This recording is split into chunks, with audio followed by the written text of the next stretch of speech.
So I've mentioned on my channel numerous times that I'm really not a fan of the American Sonic from the 90s. I much prefer the original Japanese version of Sonic, and I don't like all the changes that they made when they localized it. And I want to get more into that, what that American Sonic is like, and why I don't like it specifically, because it's not just, it's not the original, it's not Japanese. It goes much deeper than that. But to begin, what was the American Sonic from the 90s? What did they do, and what did they change? Well, they changed basically everything. Some of the changes they made are, like, baffling. I don't even know why they bothered with some of these things. And I'm not going to be getting into every single little detail of American Sonic here. There are other YouTubers that have covered that stuff more thoroughly than I care to. But the Cliff Notes version of it is that they basically rewrote everything about Sonic from the ground up, only using the final product of Sonic 1 to base everything off of. And this is where a lot of things that people associate with Sonic come from that really have no bearing on actual Sonic being made by the creators of Sonic, like Sonic having super heavy attitude comes from here, Eggman's name being Robotnik, the planet being called Mobius. But actually, there's a lot more to it than that, because they wrote up, like, a whole Bible of, like, this is what Sonic is, and here's what the backstory is, and all this stuff, and those documents have been put out online. And actually, they even made a comic out of this version of Sonic's origin, similar to the comic that was made for the Japanese backstory of Sonic, which is kinda cool. Unfortunately, this backstory itself, I don't think is kinda cool in any way. I think it's actually very stupid. Turns out that Robotnik isn't even his actual real name. No, originally he was Dr. Kintobor, the kind scientist that was working to try to, like, use the Chaos Emeralds to rid Mobius of all of its evil. And he and Sonic became friends, and Sonic wasn't blue originally, and he looks terrible. Like, this is clearly a character designer with talent did not make this version. But there was an experiment to test how fast Sonic could go, and there was an explosion because he was going too fast, and for some reason that turned him blue, because whatever. And then there was another accident with the machine that Kintobor was using to suck all the evil in the world into the Chaos Emeralds, because that's a thing apparently, but then he was holding an egg, and then he spilled a drink on it. And now all the evil that was in the Chaos Emeralds went into him, and he just, like, randomly turns into a completely different person. And now he's the evil Dr. Robotnik, because now he's a bad guy, so we flip his name backwards. That's not stupid. And yeah, I know, it's just for kids, it's not that big of a deal, not something to get worked up over, but I can't get over the fact that this is so clearly just a bunch of slapped together junk. I know a number of people aren't huge fans of the original Japanese backstory for Sonic, with the pilot and his wife who made the children's books, and the photographer lady with the Sonic logo on her back, and then he comes into reality to save her from the accident and everything. But personally, I have grown a huge fondness for that original backstory, because while it might not be like a literal backstory for Sonic, and it's kind of like weird and sort of abstract, it gets to what Sonic is really about on a deeper, more meaningful level. Whereas this backstory, all it does is tell us why things are the way they are, and I don't see why that was necessary in any way. Like, okay, we know why Sonic is blue now, it's because of some experiment or whatever. And who cares? Why does that matter? Why did we need an explanation for why Sonic is blue? Why can't that just be the way he is? Same thing with his shoes. In this backstory, he just has, like, generic running sneakers, but those get worn out, and so Kintobor invents these frictionless shoes for him, which doesn't make any sense. You want friction for running shoes, that's how they work, but whatever. The point is, they make a big deal of Sonic getting his iconic shoes, and for what? Why? Why does it matter how he gets his shoes? Can't those just be his shoes? What's the significance of it? It doesn't even matter. Also, a thing worth mentioning is this comic is probably based on an earlier version of the American Sonic lore, because in the manual of Sonic 1, it states that Sonic's speed comes from his shoes, not actually him being able to run fast, which again, why do we need an explanation for why Sonic can run fast? Why can't that just be how he is? 1. But 2, I hate Sonic's speed coming from his shoes, implying that it's nothing about him, that he's nothing special, it's just his shoes that enable him to run fast like this. And all this stuff, it's so clearly like very much American comic book superhero stuff. This is his superhero origin story of how he got all of his abilities and his traits and his gadgets and things that make him into the hero that he is.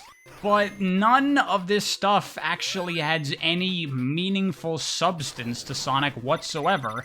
It's just explanations that were not necessary to things that don't actually matter.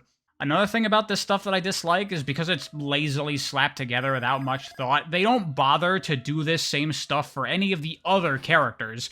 Sonic and Eggman get all this backstory and explanation for why they are the way they are, but nobody else does. Like, we know why Sonic is blue, but where's the explanation for why Knuckles is red, or why Amy is pink, or why Tails has his two tails and how he's able to spin them? They don't get these pointless, unnecessary backstories. They just are the way they are. So now Sonic is like this weird outlier where he was quote-unquote like normal and then got all this special stuff applied to him, but everybody else just is that way because we didn't actually give that much of a shit because we just slapped this together for marketing purposes. And that's the thing I hate about this American Sonic more than anything. It's so blatant how cynical the entire process was into making this version of Sonic. And it's really weird to me. I've seen so many Sonic fans talk about this Americanized version of Sonic like it was a great, amazing, genius idea that Sega had. Oh, well, we're gonna have this character that's meant to appeal to everyone around the world, so we're gonna change it for different markets. Like it's some sort of ingenious strategy that they had, and it was the whole vision was this, and there was a whole big creative process that went into all these different Sonic versions that they made for different parts of the world. And that's not what happened at all. It's not like this is a unique thing that was done for Sonic. This is just how games were back then. Companies would take these games from Japan and they'd go, alright, we gotta take out all this weird Japanese stuff and replace it with things that will appeal to our American audience. And that's how you get things like the Pokemon anime where they're eating quote-unquote jelly donuts, or the Ace Attorney series where they rename all the characters and give them English names and pretend that the games take place in America even though they very clearly take place in Japan. And many games back then would completely rewrite the story to something totally different, or change even the sprite art and the whole visual look of the game into something that's entirely different from what it originally was. And it was all just marketing shit, just these companies trying to make as much money as possible, and they thought that these things were too Japanese, or too weird, or too foreign, or they wouldn't appeal to American kids. So, whatever. Who cares about the artistic intent of the people who made these games? That's not important. What is important is making money. And I don't think Sonic is a special, unique case that was any different from any of these other things. I would not be surprised in the slightest if you told me that the original Sonic team had no involvement whatsoever with any of these changes. They probably didn't even know that many of these changes were being made until way after the fact. And when you look at a number of the changes made to this American version of Sonic, it feels like the people doing this localization either completely disregarded all the information about what Sonic is supposed to be from Japan, or they just didn't have that information whatsoever. And that kind of stuff matters to me. It's important because I can feel the creator's energy and attitude when I'm engaging with pretty much any piece of art. You know, you play Assassin's Creed 547, and you can tell that for many people working on those games, it's just a job, and there's no great passion or anything like that behind these games. It's just people pumping out another one like it's some kind of factory. Whereas if I watch, I don't know, Pacific Rim, then I can tell that Guillermo del Toro loved making that movie, and he was having a ton of fun creating this fun giant robots fighting giant monsters thing, because that's what he wanted, that's what he was interested in, that's what he likes, that's what he was passionate about, and that makes it more enjoyable to watch for me when I can feel that love and passion by the people making the thing coming through. And when I look at the older Japanese side of Sonic, I can see that passion there, but when I look at the old American side of things, all I see is money, money, money, corporate profits, market research. Oh, Sonic isn't appealing enough of a character for our target demographic of young boys, so we're gonna completely recharacterize him and turn him into this really sarcastic, really sassy character, and we think that'll be a lot better for our target audience. We'll make more profit that way. That's what I see when I look at this stuff, so of course I don't like it. I'm disgusted by these kinds of things. When you have a boardroom of executives and marketing people saying, plow over the art created by these people and replace it with some soulless trash that's meant to make as much money as possible, I find it baffling that people defend the American side of early Sonic, because it's terrible. To make this as clear as possible, I'm going to give you two very specific examples of how creative choices are made in old Japanese Sonic and old American Sonic. Starting with Japanese Sonic, aka real Sonic, because this is a Sonic made by the people who made Sonic and the people that actually thought about what the fuck they were doing. Why are Sonic's shoes the way they are? Why are they that red with the white stripe there? Does anybody know? Cue everyone talking about Michael Jackson with the strap boots and the Santa Claus color scheme. And yes, but go further than that. Why did Naoto Oshima, when he was creating Sonic, choose to give him a Santa color scheme for his shoes? I'll tell you why. It's because Naoto Oshima really likes Christmas and Santa Claus. He's talked about this in interviews, that he really respects the Santa Claus character, and that when he joined Sega, he hoped to become the Santa Claus of Sega. And you can see that coming through in his work with something like Nights into Dreams. Why do you think it got that whole Christmas Nights thing? Naoto Oshima was the director of that game. He likes Christmas, so he wanted to do a little Christmas bonus game. And that influence impacts Sonic as well, because not only does he have the color scheme on his shoes, but Sonic's home, the island that he comes from, is Christmas Island. And it's never been stated anywhere specifically, but with those details, I imagine in my head that the in-universe reason that Sonic's shoes are the way they are is because maybe that's just the fashion of Christmas Island. Like, I imagine Christmas Island is like a Christmas village. It's winter there year-round, and it's all Christmas decorations all over the place, and everyone's dressed like, you know, Santa and elves and just Christmassy stuff everywhere. And so, that being where Sonic is from, that has influenced his fashion choices, and so he likes to wear that kind of thing. It may or may not be the actual explanation, but it makes sense to me given all the creative cues there, and it connects in a very nice, fitting, appropriate way. But then, on a deeper, more important level, all this stuff about Sonic connecting to Christmas and Santa, this is because Sonic, the idea of him, is also very heavily influenced by Santa Claus, because what is Santa? Is a guy that travels the world spreading joy to people, and that is exactly what Sonic does as well. These Christmas motifs with Sonic, his shoes, and where he comes from, it's to try to invoke the feeling of Santa Claus, because that is partially what Naoto Oshima wanted to emulate with this character he was creating. Things that he was passionate about, things that he cared about, things that he liked, influenced his work in creative ways like this. And there's plenty of other examples of this. Naoto Oshima liked World War II era aviation, hence the tornado and Sonic being a pilot, and the emblems in the Sonic games, how they resemble aviation medals and things like that. Everything about Sonic was very intentional and thoughtful by the people who originally created Sonic. But then, when we go to something like the American Sonic, where they're taking somebody else's work without fully understanding why it is the way it is, now we ask ourselves, why do Sonic shoes look the way they do in America?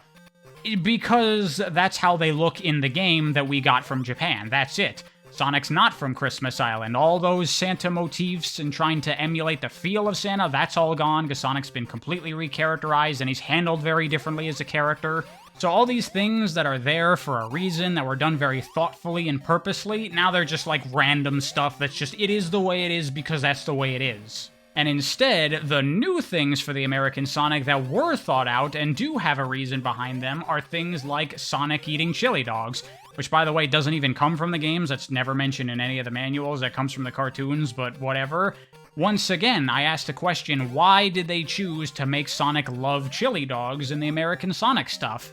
And the reason is so blatant. It's because the Ninja Turtles have pizza as their thing, and that was really popular and successful and made a bunch of money. So let's do that too. So let's give Sonic his food.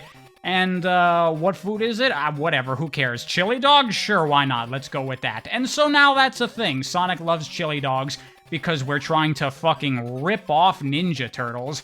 That's the kind of creative vision that goes into American Sonic shit.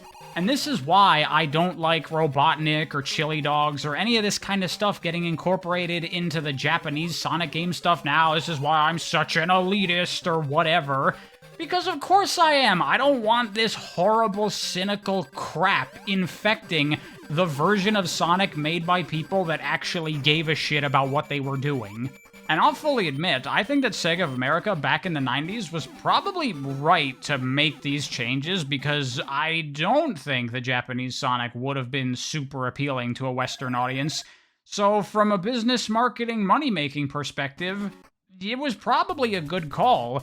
But in the long term, I think that it has harmed Sonic quite a bit because to this day, there are still people that call the planet of Sonic Mobius. Their pushing of this Americanized version of Sonic back then was so effective that even though they've thrown out almost all of those things decades ago, a lot of people still think that's what Sonic is. Like, I see people getting excited in the newer Sonic games when Sonic says his catchphrase from the cartoons, "Let's do it to it." Meanwhile, he no longer says any of his catchphrases from the games, because people don't even know that he had catchphrases in the games, they just know about the ones from the cartoons. And this is a problem that is weirdly unique to Sonic. Like, you don't see anyone going, why doesn't Link speak anymore? And why doesn't he say his catchphrase, well, excuse me, princess? He hasn't said that in forever. People understand that that old Zelda cartoon had nothing to do with real Zelda, but Sonic, for whatever reason, is stuck with this stuff. It just cannot shake it. And honestly, it really makes me wish that none of this stuff was ever done in the first place. It's one of the many, many things that led to Sonic's lack of identity that he's had since forever.